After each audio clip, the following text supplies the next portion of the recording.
2024 es un año crucial para la política espacial europea.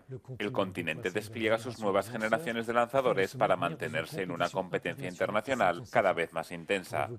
Descubra más sobre esta carrera espacial con nuestra entrevista al director general de la Agencia Espacial Europea, Josef Asbacha, en The Global Conversation.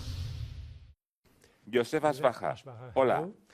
El cohete europeo Vega ha lanzado un nuevo satélite. En julio, Ariane 6 fue un éxito. ¿Diría usted que la crisis de los lanzadores ha terminado? Sí, estamos en el mejor camino para salir de la crisis de los lanzadores, pero me gustaría decir que la ESA cumple.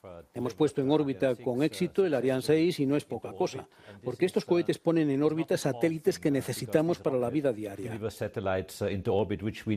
Realmente fundamental, es un gran paso y un gran éxito para Europa. Y hace poco lanzamos el Sentinel-2C con el último vuelo de Vega. Vega fue el cohete de la ESA, en el segmento más pequeño que desarrollamos hace más de 10 años. Y creo que Europa está muy orgullosa y feliz de esta serie continua de éxitos que estamos cosechando.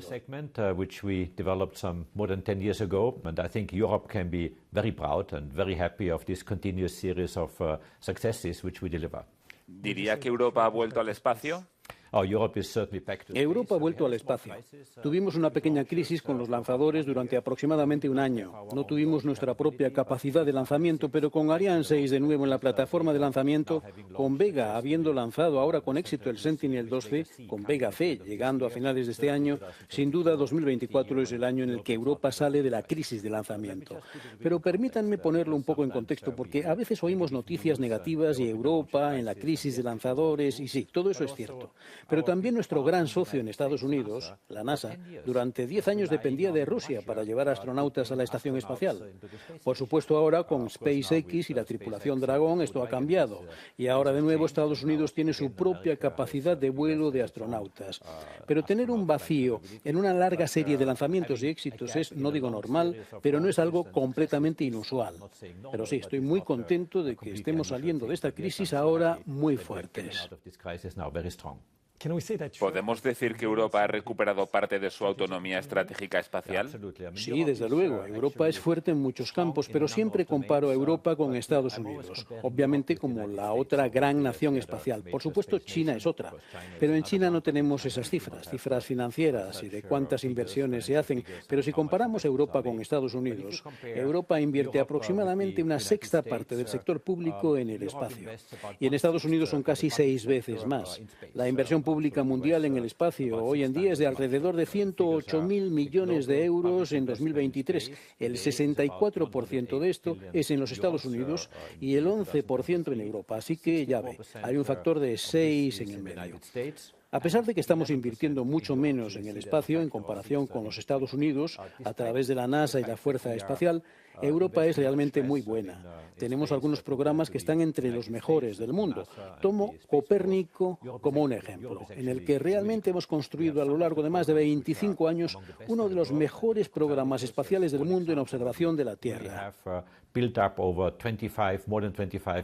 Estamos suministrando 300 terabytes de datos a todos los ciudadanos del mundo para la agricultura, la silvicultura, los bomberos, la protección civil, el transporte marítimo y muchas otras disciplinas, porque estos datos se utilizan en todos los ámbitos de la economía. Así que este es realmente un programa nuevo y fantástico. El otro programa líder donde Europa, de nuevo, ha construido durante más de 20 años un programa muy fuerte es Galileo. Galileo proporciona hoy las señales de navegación más precisas del mundo, más precisas que el GPS. Por supuesto, todavía tenemos trabajo que hacer en otros programas en los que tenemos que ponernos al día. En lanzadores estamos a punto de ponernos al día. Por supuesto, siempre se compara con SpaceX y Falcon 9 y aún nos queda mucho camino por recorrer. Pero de nuevo, la ESA ha tomado la decisión de que también vamos de manera similar a la compra de un servicio de una empresa privada de lanzadores, como la situación es en los Estados Unidos, donde la NASA está comprando lanzadores o la Fuerza Espacial está comprando lanzadores de SpaceX. The situation is in the United States, where NASA is buying launchers or the Space Force is buying launchers from SpaceX. Usted ha dicho que Europa lo está haciendo muy bien, pero vemos que algunas empresas europeas u organismos europeos confían en algunas empresas extranjeras, como SpaceX. ¿Cómo reacciona cuando ve que los europeos recurren a Estados Unidos? Claramente tenemos que construir nuestra propia fuerza. Y como he dicho, estamos invirtiendo mucho menos en el espacio en comparación con Estados Unidos. Si divide la inversión pública en el espacio per cápita en Estados Unidos, esta cifra es de unos 220 euros por persona. En Europa es de unos 20. Así que hay un factor de 10 en medio, simplemente porque la población europea es mayor, incluyendo los Estados miembros de la ESA.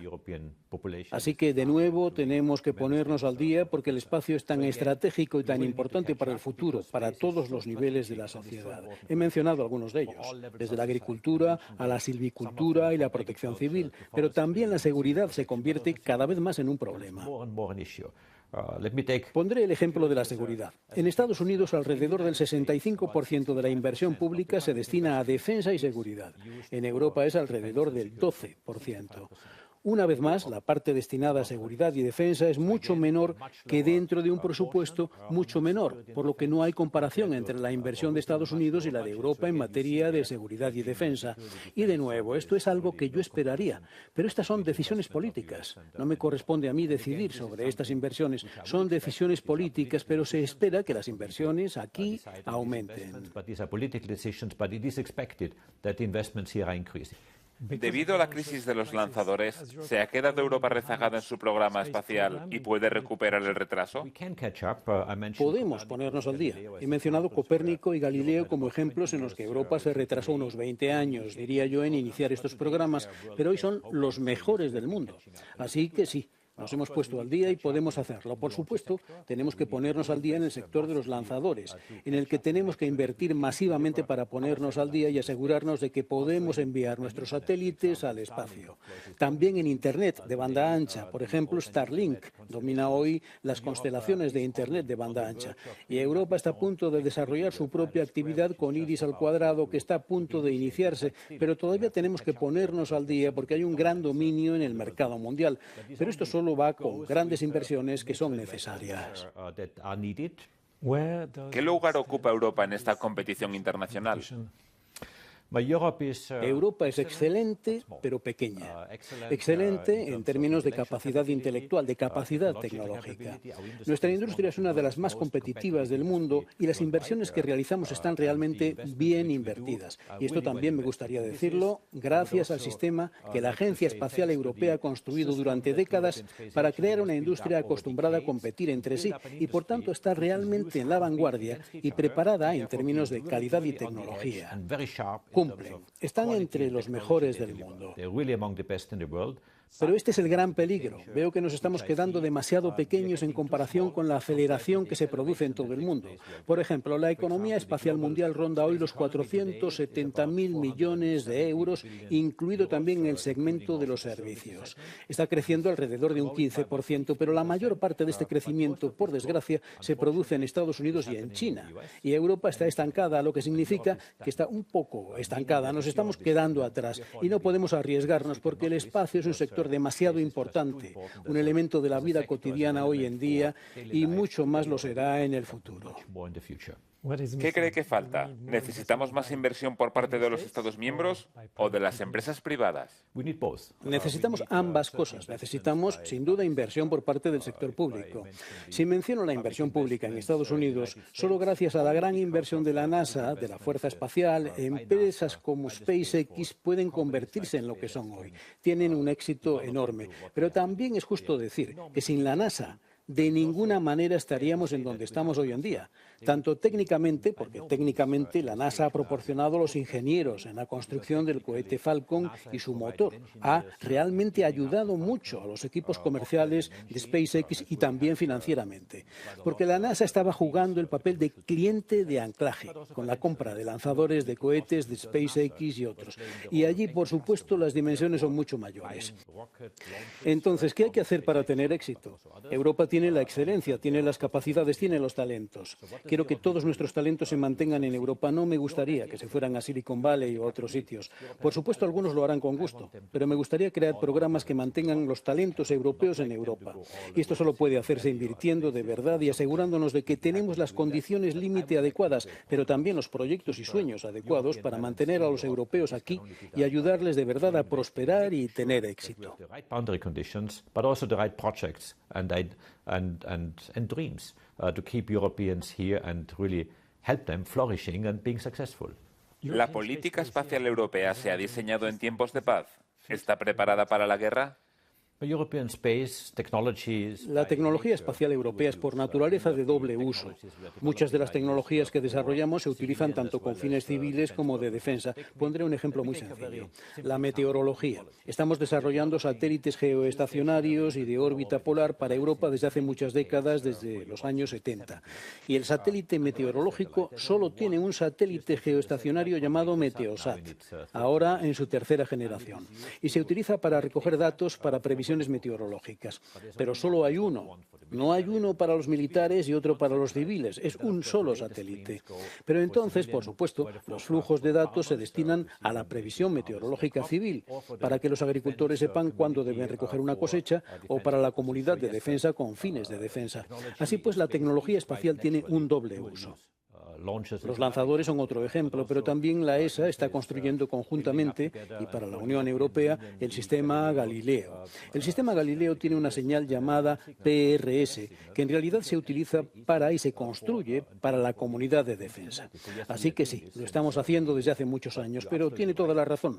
El uso real o el uso delicado del espacio para la defensa en Europa es muy pequeño comparado con Estados Unidos, comparado con China, comparado con India, con Rusia o comparado con Japón u otros países. Así que sí, se da la extraña situación de que Europa invierte mucho menos en defensa que otros países. ¿Cómo se puede garantizar la seguridad espacial de Europa? Europa está trabajando en muchos ámbitos en la seguridad. Disponemos de todas las herramientas y capacidades. En realidad es una decisión política, si Europa quiere implicarse más o menos. Son decisiones que deben tomar los políticos. Yo no soy político, yo soy el director de la Agencia Espacial Europea y, por tanto, el director de una agencia de ejecución. Pero son realmente nuestros 22 Estados miembros, dentro del contexto de la ESA o la Unión Europea, para los que trabajamos en programas espaciales, los que toman esta decisión. La ESA está preparada y es capaz de trabajar más en seguridad, pero esta decisión deben tomarla los Estados miembros y los políticos. ¿Puede asegurar que un europeo pisará la Luna a finales de esta década? Para finales de esta década no puedo asegurarlo, porque aquí tenemos que trabajar con la NASA. La NASA es, por supuesto, nuestro socio con el que trabajamos en el programa Artemis. Trabajamos con mucho éxito. Lo que puedo decir es que lo que ya está asegurado es que tenemos 3 astronautas europeos, astronautas de la ESA, que volarán en el programa Artemis. Pero hasta ahora estos vuelos son la pasarela, que es la estación orbital alrededor de la Luna, pero todavía no en la superficie lunar. En la superficie lunar se necesitan nuevos acuerdos y nuevas inversiones, y esto aún no se ha hecho, por lo que todavía no está garantizado. Creo que será un reto tenerlo a finales de esta década, ya que tomará algún tiempo tener ciudadanos no estadounidenses en la superficie lunar, y esto, sin duda alguna, es algo que tenemos como una ambición muy claramente, pero no hay fecha ni ningún acuerdo hecho todavía.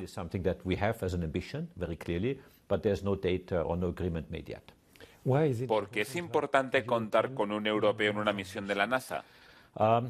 Hay una razón muy sencilla. Hemos trabajado con la NASA durante muchas décadas con mucho éxito, pero también está la cuestión del coste. Por supuesto, una misión a la Luna es una inversión importante, creo que a medio y largo plazo. Europa debería desarrollar su propia capacidad para ser más autónoma y tener su propia capacidad de llevar astronautas europeos con sus propios medios a la Luna. Pero como primer paso estamos trabajando, por supuesto, muy estrechamente, mano a mano con la NASA, que es un socio de gran confianza y muy fiable. De hecho, al grado en el que la NASA también confía en la ESA para algunos componentes muy críticos para llevar a los astronautas a la Luna y a la superficie lunar. La cápsula Orión, que es la cápsula que lleva a los astronautas a la Luna y los trae de vuelta, está propulsada por el módulo de servicio europeo, y el módulo de servicio europeo es proporcionado por la ESA. Y ya hemos entregado a algunos de ellos para el primer vuelo, que fue la mayoría sin astronautas, pero también para el vuelo con astronautas. No podrían volar a la Luna sin la contribución de la ESA. Muchas voces en la Unión Europea sugieren una mayor integración del mercado europeo para impulsar la política espacial europea. ¿Cree que es un paso en la dirección correcta? Sí, tuve muy buenas discusiones también con Letta cuando estaba preparando su informe, pero también con el equipo de Mario Draghi, cuyo informe también se está publicando ahora. Y sí, el espacio tiene muchas dimensiones. El espacio tiene una dimensión técnica, una dimensión científica, una climática, pero también una dimensión industrial y una dimensión de mercado. Y está claro que para que Europa compita y sea competitiva en el mercado mundial, es decir, frente a otros socios de todo el mundo, tenemos que asegurarnos de que reunimos nuestros activos de la mejor manera posible. Y lo que tenemos que hacer es reforzar la cooperación entre la UE a través de la Comisión Europea y, por supuesto, las instituciones de la Unión Europea y la Agencia Espacial Europea. Cooperation between the European Union through the European Commission and, of course, the EU institutions and the European Space Agency. La Agencia Espacial Europea ha lanzado este servicio de retorno de carga. ¿Va el programa por buen camino? El programa va por buen camino. Y lo que realmente me ha gustado de este programa es, en primer lugar, la decisión de los Estados miembros de que cambiemos de marcha en la forma de adquirir el hardware espacial en el futuro. Es un cambio de paradigma total. En lugar de desarrollar un satélite desde el principio hasta el final, con todos los pequeños detalles que se quieran especificar, hemos decidido, o los Estados miembros han decidido, que compramos un servicio. Eso significa que compramos un servicio o para una carga, digamos 4.000 kilos, que se transporta desde la superficie terrestre hasta la estación espacial, se acopla en la estación espacial, se descarga. Y luego, de nuevo, unas 2 toneladas de carga vuelven a entrar en la atmósfera terrestre y aterrizan con seguridad en la superficie de la Tierra. Así que esta es una capacidad que no tenemos hoy en día, esta capacidad de reentrada. Así que este cambio de paradigma es fundamental y muy importante para acelerar nuestra innovación, para dar a la industria más libertad para desarrollar sus naves espaciales de la manera que quieran hacerlo y darles la libertad de elegir a sus socios cómo deseen elegirlos. Pero el otro ejemplo, que es bastante importante, es que hemos sido muy rápidos a la hora de tomar la decisión de aplicar este contrato. Entre la decisión que fue tomada por los ministros en noviembre de 2023 y la puesta en marcha del contrato, es decir, todos los pasos intermedios, incluyendo las decisiones de los Estados miembros, la industria escribiendo su propuesta, la ESA evaluándola, negociándola y yo firmando el contrato, hubo menos de 6 meses. Y eso también es bastante rápido para acelerar esta cadena. Este cambio de paradigma en el que la ESA se convierte en un cliente de referencia y, por otro lado, en una agencia más rápida y ágil es algo que estoy poniendo en práctica con mucha firmeza en la Agencia Espacial Europea. Y verá mucho más de esto en el futuro. ¿No es peligroso confiar en empresas privadas? Existe un riesgo, totalmente. Tiene toda la razón, existe un riesgo. Quiero decir, ¿qué pasa si la empresa no tiene éxito? ¿Qué pasa si la empresa es comprada o se va de Europa? Por supuesto, estos son riesgos que conocemos muy bien, pero hemos tomado muchas medidas para hacer frente a estos riesgos, para asegurarnos de que nuestra inversión está bien preservada y de que mantenemos la calidad y la excelencia en interés de los contribuyentes europeos. Ha lanzado una carta cero escombros. ¿Es capaz de convencer a sus socios? Ya les hemos convencido. Ya tenemos a más de la mitad de nuestros Estados miembros que lo han firmado. Tenemos varias rondas de firmas. Tenemos unas 40 o más empresas que han firmado la carta en todo el mundo. La mayoría de ellas en Europa, por supuesto, pero también algunas empresas en Estados Unidos, como Amazon, por ejemplo. Amazon tiene un fuerte programa espacial con Kuiper, como una nueva constelación que se está instalando y desarrollando en este momento. Así que sí, se trata de una carta muy atractiva y creo que tiene mucho sentido común. Quiero decir, tenemos hoy unos 10.000 satélites en órbita y todos ellos creando escombros. Tenemos alrededor de 30.000, en realidad cerca de 40.000 piezas de basura espacial que son mayores de 10 centímetros. Son muy peligrosas porque pueden chocar con otra nave espacial y destruirla o hacer que no funcione correctamente. Así que sí, hay una enorme cantidad de escombros, aumenta cada día. Por mi parte, lo que pido a quien quiera firmar la carta es que se comprometa que al final de la vida útil del satélite no lo deje en el espacio, sino que lo saque del espacio. Y ese es el sencillo principio de la carta. Como cuando vas a un parque nacional, te llevas la comida, te la comes, pero no dejas la basura. Te llevas la basura para mantener limpio el parque nacional.